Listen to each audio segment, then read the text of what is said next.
ఒకటవ దినవృత్తాంతాల గ్రంథము 14 అధ్యాయం 13, 14, 15, 16, 17 వచనాలు. ఫిలిష్తీయులు మరలా ఆ లోయలో దిగిరాగా దావీదు తిరిగి దేవుని వద్ద విచారణ చేసెను. అందుకు దేవుడు, నీవు వారిని తరుముకొన పోక వారిని తప్పించుకుని చుట్టూ తిరిగి కంబలి చెట్టుకు ఎదురుగా నిలిచి కంబలి చెట్టు కొనల యందు కాలు సప్పుడు నీకు వినబడినప్పుడు వారితో యుద్ధము కలుపుటకై బయలుదేరి వారి మీద పడుము. ఆ సప్పుడు వినబడినప్పుడు ఫిలిష్తీయుల దండును హతము చేయుటకై దేవుడు నీకు ముందుగా బయలు వెళ్ళని తెలుసుకొనమని సెలవిచ్చాను. దేవుడు తనకు సెలవిచ్చిన ప్రకారము దావీదు చేయగా ఇశ్రాయేలీయులు ఫిలిష్తీయుల సైన్యము గిబియోను మొదలుకుని గేజేరు వరకు తరిమి హతం చేసిరి. కాబట్టి దావీదు కీర్తి ఇశ్రాయేలు ప్రదేశమంతటా ప్రసిద్ధి అయిన యెహోవా అతని భయం అన్ని జనులకందరికీ కలగజేసిన. నేను ఈరోజు కాలు సప్పుడు అన్న అంశం మీద వాక్యం చెప్తా.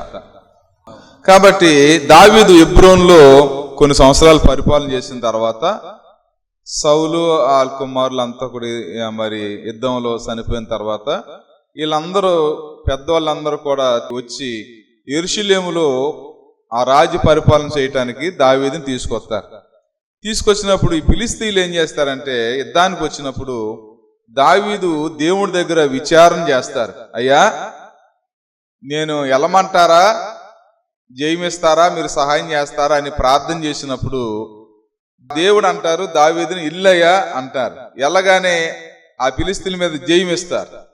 వాళ్ళ బొమ్మల విగ్రహాలన్నీ కూడా అక్కడే పాడేసినప్పుడు అవన్నీ కూడా కాల్ చేస్తారు అనుకోండి.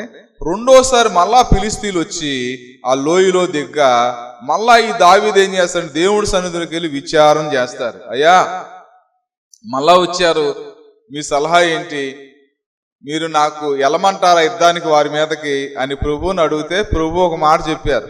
ఏం చెప్పారంటే, నువ్వు వాళ్ళ మీదకి వెళ్ళమాకు, నువ్వు తిరిగి వెళ్ళు, కంబలి చెట్టు ఉందంట ఆ లోయ దగ్గర. ఏ చెట్టు అమ్మా? కంబలి చెట్టు ఉందంట. కంబలి చెట్టు దగ్గర నువ్వు నుంచో నిలబడగానే కమ్మలి చెట్టు కొనల దగ్గర కాలు శబ్దం వస్తుంది. శబ్దం వచ్చినప్పుడు అప్పుడు నువ్వు వారి మీదకి వెళ్ళు. ఆ శబ్దం ఏంటో తెలుసా? నువ్వు గమనించి చూడు.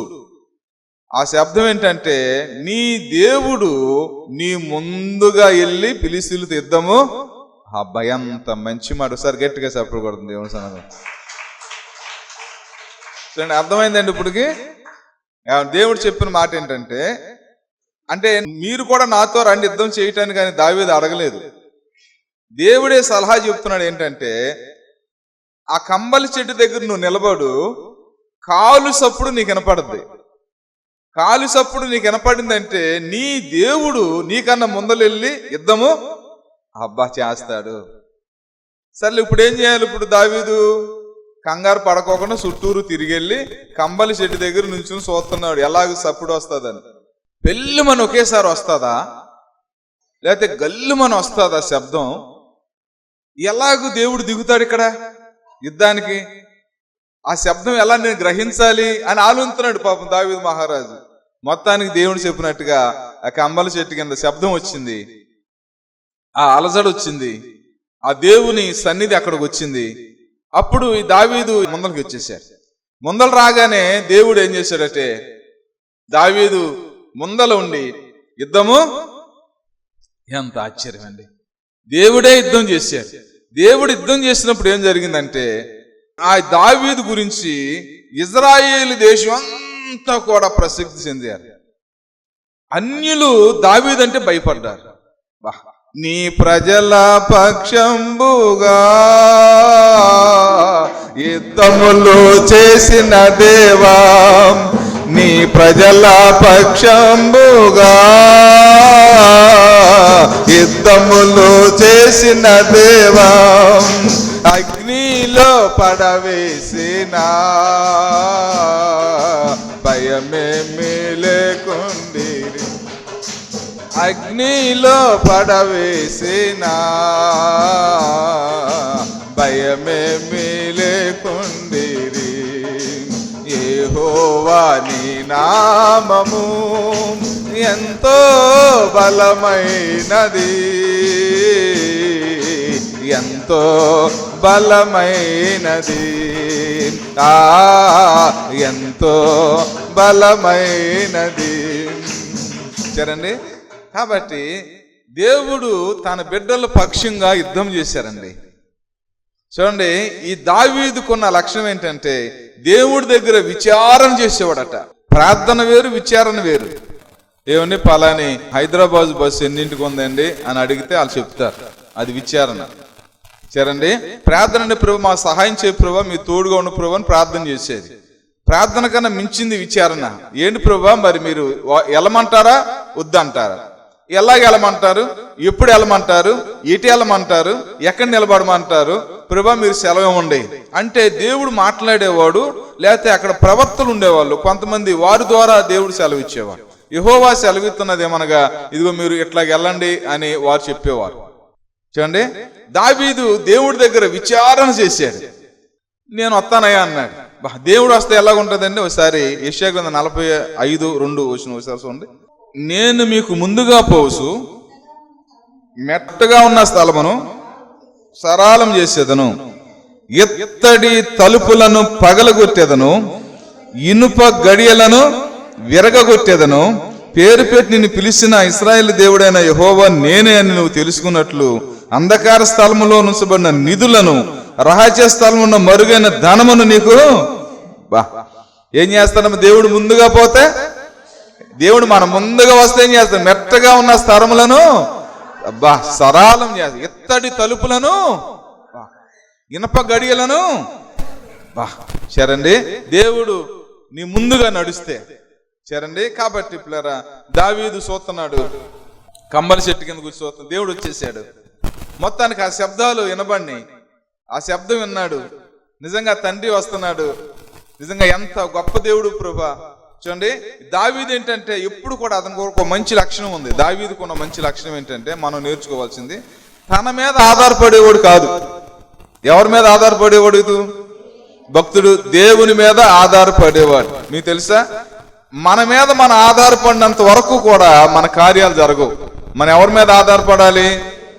దేవుని మీదే ఆధారపడాలి. సరేండి, కాబట్టి ఆ యుద్ధం చేసినప్పుడు, దేవుడు యుద్ధం చేసినప్పుడు నిజంగా ఎంత ఆశ్చర్యం అంటే, చూడండి ఆ దినాల్లో యుద్ధం ఏంటంటే రథాలు, గుర్రాలు, ఎంత సైన్యం ఉంది. ఇదే సరే, మొత్తానికి ఈ అన్యజనులందరూ, ఆ పక్క దేశాలందరూ కూడా వార్త వెళ్ళిపోయింది. ఏంటంటే దావీదు సైన్యం కాదు అక్కడ లెక్క, దావీదు ముందల దేవుడు యుద్ధం చేశాడు. అది ఆ వార్త వెళ్ళిపోయిందండి. ఏ వార్తమ్మా? దావీదు ముందల, అసలు ముందలే ఆయన గొల్యాతుని జయించినప్పుడే బాల్యకాలంలోనే దావీదుకు మంచి పేరు. అక్కడ యుద్ధము యెహోవాదే. చేరండి, కాబట్టి పిల్లరా చూడండి, దావీదు పక్షంగా దేవుడు, బాబోయ్ దేవుడు యుద్ధం, వాళ్ళ దేవుడు యుద్ధం చేస్తున్నాడంట అని ఆ పేరు వచ్చేసి అన్ని జనులు అందరూ భయపడిపోతున్నారు ఆయన దగ్గర, ఆయన మీదకి వెళ్ళాలంటే, దావీదు మీదకి వెళ్ళాలంటే. లేరా చూశారండి, మనం కూడా దేవుడి దగ్గర విచారణ చెయ్యాలి. ప్రతి విషయం ప్రార్థన చేయాలి. దేవుడు ఆలోచన కర్త. దేవుడు ఎలాగెళ్ళమంటారో చూడండి, అది చెయ్యొద్దంటారో చెయ్యమంటారో, చూడండి ఆ స్థలానికి వెళ్ళొద్దంటారో వెళ్ళమంటారో, ఇదంతా కూడా మనం ప్రార్థన చేయటం నేర్చుకోవాలి. ఇందాక గిరి చెప్పాడు, ఎప్పుడో నేను ఒక మాట చెప్పారు దేవుని సేవకులు, కుటుంబారాధన చేసుకోండి అని. చూడండి, మాకు ఇప్పుడు గుర్తు, నేను ఎప్పుడు కూడా మేము కుటుంబారాధన చేసుకుంటామని. లేరా మంచిది, ప్రార్థన చేసుకుంటాం అలవాటు చాలా మంచిది, చాలా క్షేమం అది. ప్రతిరోజు దేవుని మందస్సు మన మందులో ఉండాలి, మన ఇంట్లో ఉండాలి. తెలిసిన బైబిల్ మన ఇంట్లో ఉండాలి. ప్రతిరోజు మన బైబిల్ చదవాలి, అది ఎంతో మనకు ఆశీర్వాదం. సరేండి, దేవుడు చూడండి నీ ముందు నడుస్తే ఎంత ఆశీర్వాదం ఉంటుందో. కాబట్టి దావీదు చూశాడు, కాళ్ళు సప్పుడు ఆనమాలు కట్టాడు. అప్పుడు ఇతను ప్రారంభం అయ్యో, నిజంగా ఎంత జయం వచ్చిందో. నిజంగానండి, హబక్కు అంటాడు, నా కాళ్ళను లేడి కాలవల్లే చేస్తా. లేదా కాళ్ళు సప్పుడు. సరేండి, దేవుడు కాళ్ళు సప్పుడు వినగానే నిజంగా దావీదుకి ఎక్కడ లేని విశ్వాసం వచ్చేసింది. ఆ ఫిలిష్తీయులతో ఇక నేను యుద్ధం చేయవసరం, ఎవరు యుద్ధం చేస్తారు? నా ముందులున్నా దేవుడే. ఒక్క దేవదూత వస్తే 185,000 మందిని చంపింది ఒక్క దేవదూత బైబిల్లో. సైన్యములకు అధిపతి ఆయన పేరు. ఏ పేరమ్మా? సైన్యములకు అధిపతి ఆయన పేరు. సరేండి, అవును పిల్లరా, అవును, ఆయన ఏ రీతిగా యుద్ధం చేయగలుగుతారు. 2 రాజుల గ్రంథం 7వ అధ్యాయం ఒకసారి చూడండి, 5వ వచనం. సంధి చీకటి యందు సిరియన్ల దండుపేటలోనికి పోవాలని లేచి సిరియన్ దండ్లు ఎలుపుల భాగమునకు రాగా అచ్చడు ఎవరును కనబడకపోయేది. యెహోవా రథముల ధ్వనియు యుద్ధముల ధ్వనియు గొప్ప సమూహము ధ్వనియు సిరియన్ దండ్లు వినబడినట్లుగా చేయగా, అమ్మో మన మీదకి వచ్చుటక ఇశ్రాయేల్ రాజు హిత్తీయుల రాజులను ఐగుప్తి రాజులను బెత్తమిచ్చి ఉన్నాడని సిరియన్ ఒకరితో ఒకటి చెప్పుకునిరి. సరేండి, అవును, వీళ్ళు ఎవరంటే 9 కుష్ఠరోగులండి. ఎవరమ్మా? 9 కుష్ఠరోగులు. సర్లే, ఆ సిరియన్లు చూడండి, ఆ సోములోని పట్టణం అంతా కూడా ముట్టడేసేసారు. ఇక లోపలికి వెళ్తానికి లేదు, బయటకు వెళ్తానికి లేదు. అప్పుడు ఏం జరిగిందంటే, లోపలికి వెళ్తానికి లేదు, బయటకు వెళ్తానికి లేదండి. ఇక అక్కడున్న మరి ఆ తినుబండారాలు, ధాన్యం అంతా అయిపోయింది, కరువు వచ్చేసింది. వారు అక్కడే ఉన్నారు. కరువు బాగా దేశంలో, ఎంత కరువు అంటే మీకు ఒక మాట చెప్తాను చూడండి. రాజుగారు కోట మీద వెళ్తున్నా, పైనుంచి నడుస్తూ వెళ్తుంటే, అయ్యా రాజా అంది ఒక అమ్మాయి, నాకు సహాయం చేయి. ఏంటమ్మా నీ బాధ ఏంటి? అయ్యా మేము ఆకలికి ఎంత బాధపడుతున్నాం అంటే, నేను మా ఒక సహోదరు అనుకున్నాం, ఈ రోజు నీ బిడ్డని వంటకి, ఎవరినమ్మా? బిడ్డని, కన్న బిడ్డని వంట చేసుకు తిందాం, రేపొద్దున నా బిడ్డని నీకు ఇస్తానని చెప్తే వాళ్ళ బిడ్డని వంట చేసుకు తిన్నారట. ఆకలితో ఏం చేయాలో తెలియక నా బిడ్డను ఇచ్చేసాను నేను. తర్వాత తన బిడ్డను అంటే దాచిపెట్టేసింది ఆవిడ అని చెప్తే రాజుగారికి బాధ వచ్చేసి వస్త్రాలు చింపేసుకుని, ఏంటి ఈ పరిస్థితి, ఏంటి కరువు, ఏంటి ఇంత దారుణమా, బిడ్డల్ని వంట చేసుకు తింటాం, ఇంత కరువు, ఇంత అలాంటి దినాలు అవి. ఎలీషా అంటాడు, రేపు ఈ టయానికి 1 రూపాయికి మానిక పిండి చెండి. కాబట్టి అలాంటి రేపే దేవుడు మార్గం సరళం చేస్తాడంటే, ఆ పక్కన రాజుగారి పక్కన ఒక ఆయన అన్నాడు, ఆకాశంలో కిటికీలు తెరిచినా సరే మనం ఇదంతా జరుగుద్దా అన్నాడు ఆయన. వెంటనే ఆ దేవుని సేవకుడు ఎలీషా గారు ఏమన్నారంటే, నువ్వు కనులారా చూస్తావు కానీ దాన్ని మాత్రం నువ్వు తినకుందు. చూడండి, కాబట్టి ఇప్పుడు 9 కుష్ఠరోగులు ఏం చేశారంటే, వారు గౌని దగ్గర ఎలుపులు ఉన్నారు. ఊళ్ళో ఉండొచ్చే వాళ్ళు కాదు కుష్ఠరోగుల్ని. వాళ్ళు ఎంతమంది అమ్మా? 9. వాళ్ళు ఏం మాట్లాడుకున్నారంటే, సంధి చీకటి, అప్పుడే చీకటి పడతా ఉంది, అయ్యా మనం ఎక్కడున్నా చచ్చిపోతాం. దేనికి? అసలు ఊళ్ళోని అసలు ఏమి లేదు కదా, ఇక్కడ ఉన్నా చచ్చిపోతాం. ఊళ్ళోకి వెళ్ళినా చంపేస్తారు, కుష్ఠరోగులు రానవరు.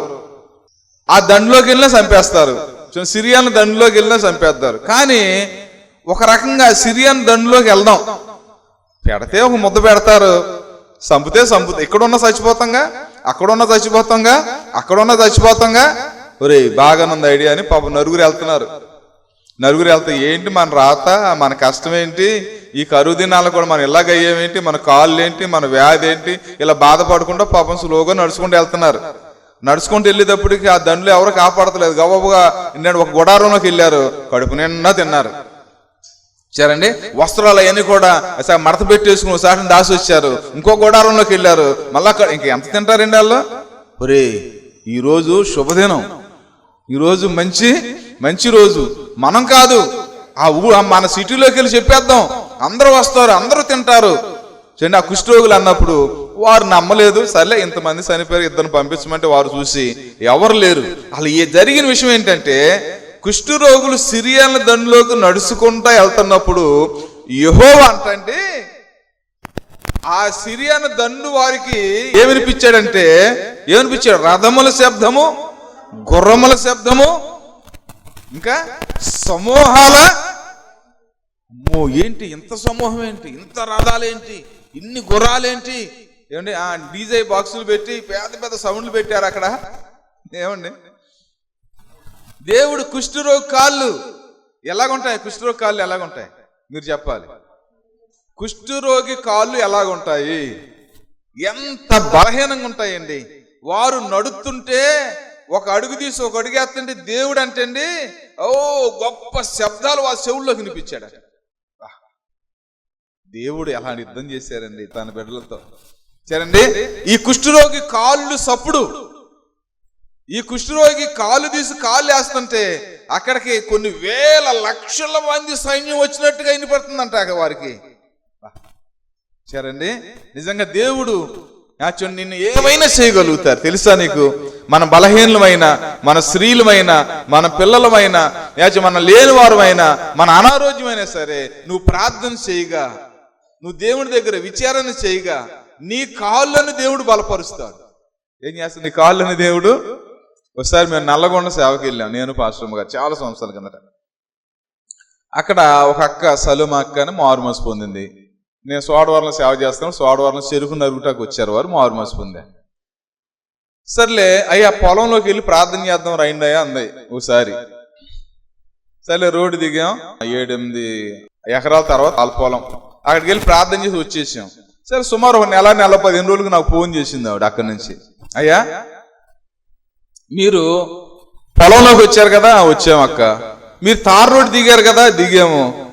మీరు అలా లైన్గా నడిచారు కదా, నడిచాము. ఇంకొక మాట దాటారు కదా, దాటాము. మా చేలోకి వచ్చారు కదా, వచ్చాము. ఏంటి అలా లైన్గా, ఏంటి ఖచ్చితంగా ఇలా చెప్తున్నావు అంటే ఆవిడ చెప్తుంది, అయ్యా మీరు ప్రార్థన చేసి వెళ్ళిన తర్వాత మీరు ఎలాగూ నడిచి ఆ లైన్లోకి వెళ్ళారు చూడండి, ఎన్నడూ లేని చూడండి ఆ ప్రభుత్వం వారు వచ్చి పంటల పండని మా భూమికి మీరు ఖచ్చితంగా ఎలాగ అడుగులు వేసుకెళ్ళారో అక్కడ 3 బోర్లు వేసారు, మా చేలో 1 బోర్ వేసారని చెప్పింది. ఏమండి, పాపి కాళ్ళే, చేతకరాని కాళ్ళే చూడండి పిల్లారా. కానీ ఎటు నడితే సెంట్ ఫ్రాన్సిస్ గారు ఒక దీవులోకి వెళ్ళి అలా నడుచుకుంటూ వచ్చేస్తే కొన్ని సంవత్సరాలుగా దీవంతా మారిపోయిందంట. దేవుని బిడ్డగా నువ్వు వెళ్ళి ఒక పట్టణంలోకి వెళ్ళి పాదధూళి దులిపితే చాలు, రేపు సాక్షి చెప్పుద్దట. సరేండి, కానీ మన కాళ్ళను పరిశుద్ధపరచుకోవాలి. మన కాళ్ళు నిమిత్తం ఆయన కాళ్ళు మేకులు కొట్టారే, ఆ గాయాలు చూసి కన్నీరు కార్చి పాపానికి పరిగెత్తిన కాళ్ళయ్యా, తాగుడికి పేకాడికి పరిగెత్తిన కాళ్ళయ్యా, నన్ను శుద్ధి చేయినయ్యా, నన్ను క్షమించండి అయ్యా, నా పాపాలు క్షమించి ఎవరైతే మారుమనసు పొంది మందిరంలోకి వెళ్ళి ఎవరైతే మోకరించి ప్రార్థన చేస్తారో, పరిశుద్ధంగా జీవిస్తారో ఆ కాళ్ళను ఏం చేస్తాడు దేవుడు? దీవెనకరంగా చేస్తాడు. సరేండి, అవునండి, మన కళ్ళు ఆశీర్వాదకరంగా మారిపోవాలి. మన నోరు దీవునికరంగా, నువ్వు నోరుతో శ్వాసిస్తే ఒక మాట నువ్వు పలుకుతే ఆ మాట ఆమేన్ అనాలి. దేవుడు అంత పరిశుద్ధంగా మారిపోవాలి, అంత నీతిగా మనం మాట్లాడాలి. సరేండి, కాబట్టి పిల్లరా మనం దేవుని గ్రంథాన్ని మోస్తున్నప్పుడు ఒకసారి యెహోషువ గ్రంథం 3:13 ఒకసారి చూడండి. సర్వలోకనాథుడగు యెహోవా నిబంధన మందసము మోయు యాజకుల అరుకాళ్ళు యోర్దానులో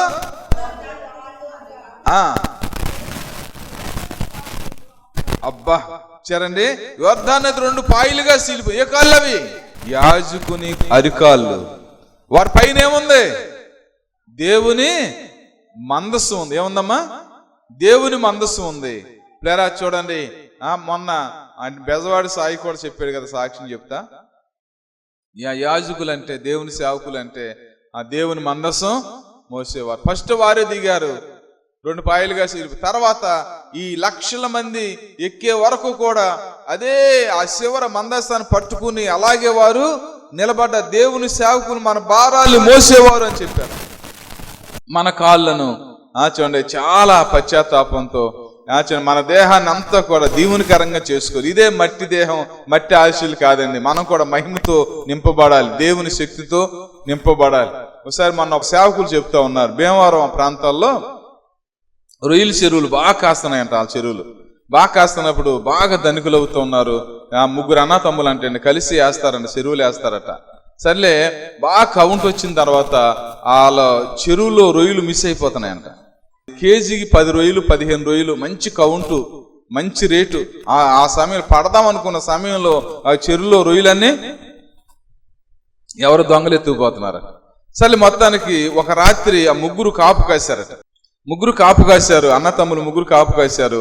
మొత్తానికి ఆ అర్ధరాత్రి సమయంలో ఆ దొంగ వచ్చాడు. ఆ కాలు సప్పుడు వినపడింది, నీల సప్పుడు వినపడింది, వల శబ్దం వినపడింది. చూడండి, ఆ 3 వచ్చారంటండి. ఆయన పట్టుకున్నారంట, అక్కడే చంపేశారంట. ఆయన రొయ్యల చెరువు దగ్గరే, చెరువులోనే చంపేశారట. ఒడ్డుకు తీసుకొచ్చి అక్కడ ఇసుక అంట అంతా కూడా చాలా 4-5 అడుగుల్లో తీసి ఆయన కప్పెట్టేశారట. సరే అయిపోయింది.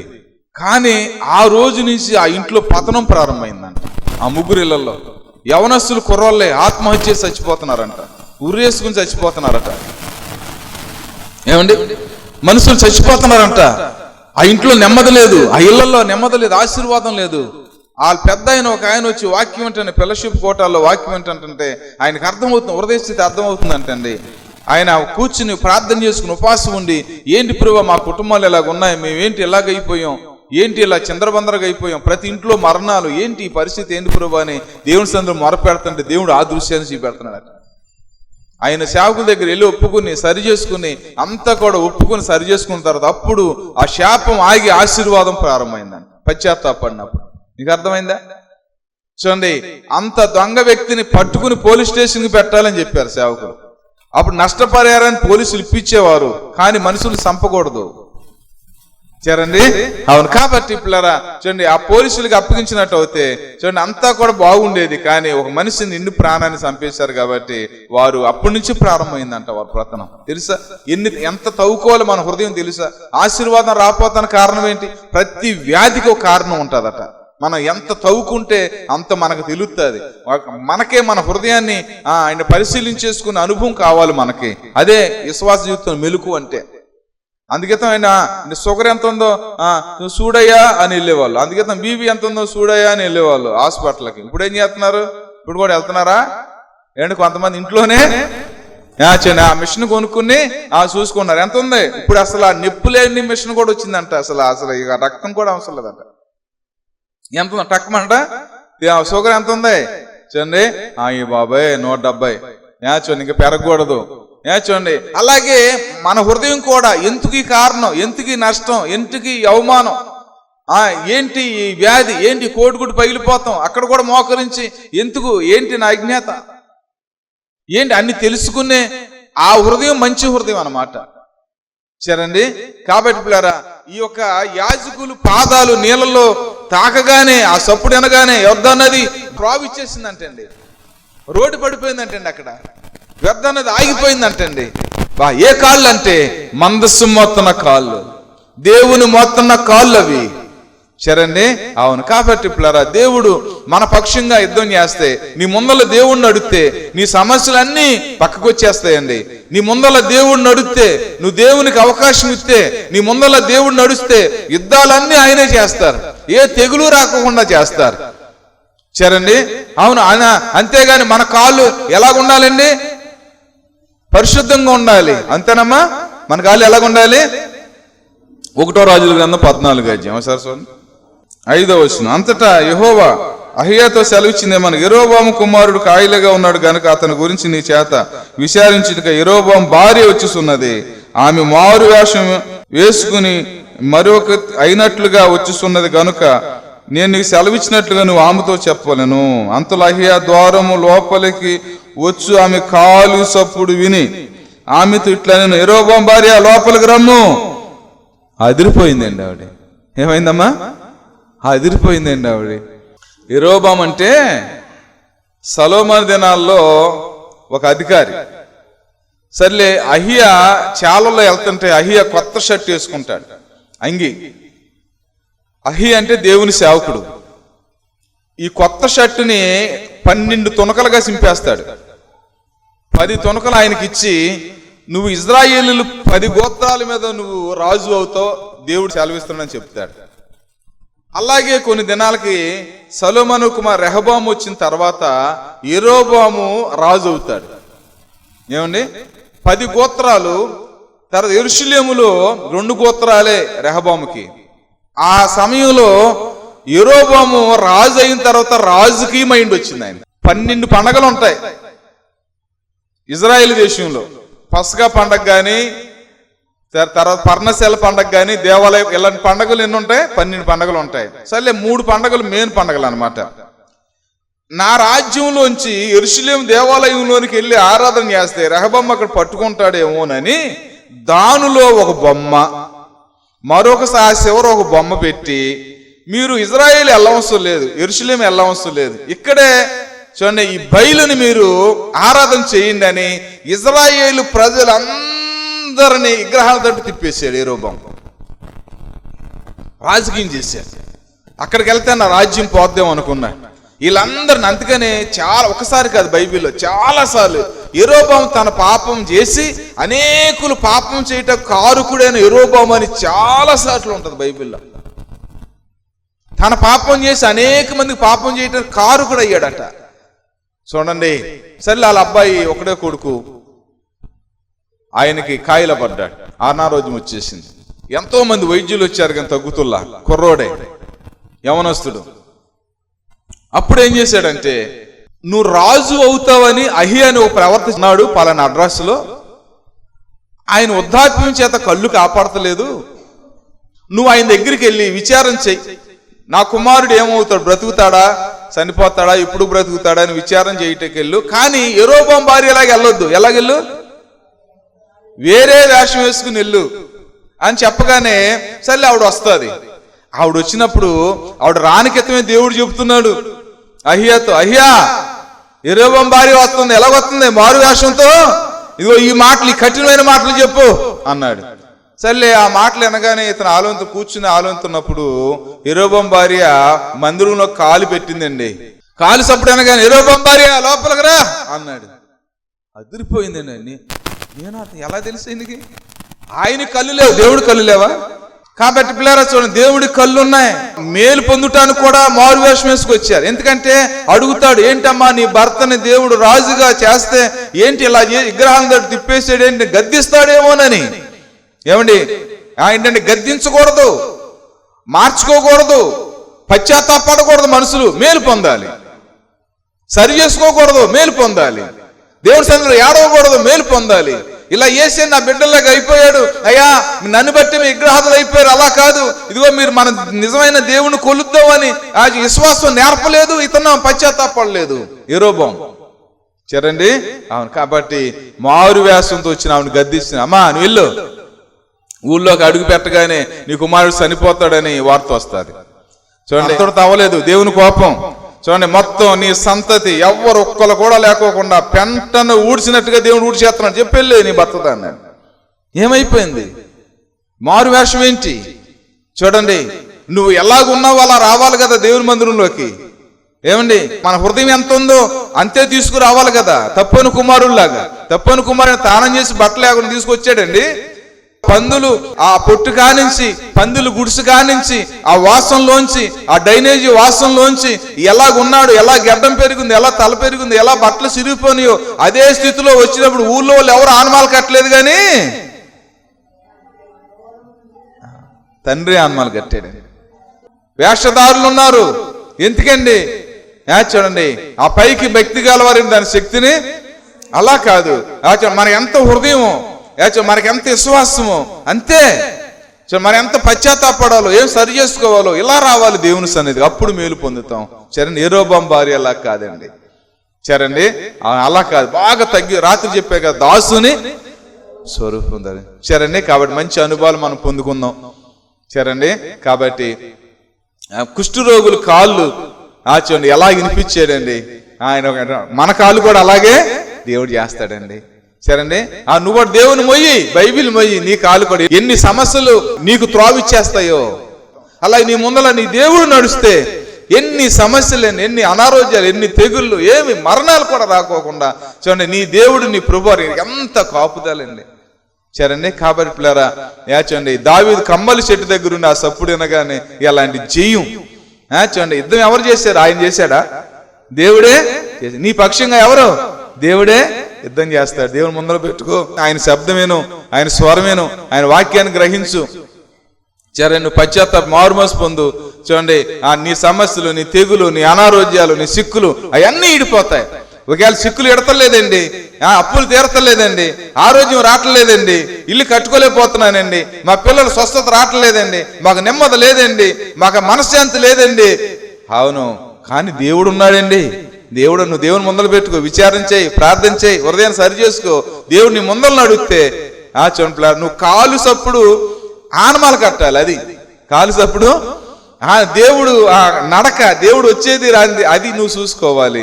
నీ హృదయాన్ని బాగా పరిశీలించుకో, దానికి బాగా జ్ఞానం ఉండాలి, చాలా విశ్వాసం ఉండాలి.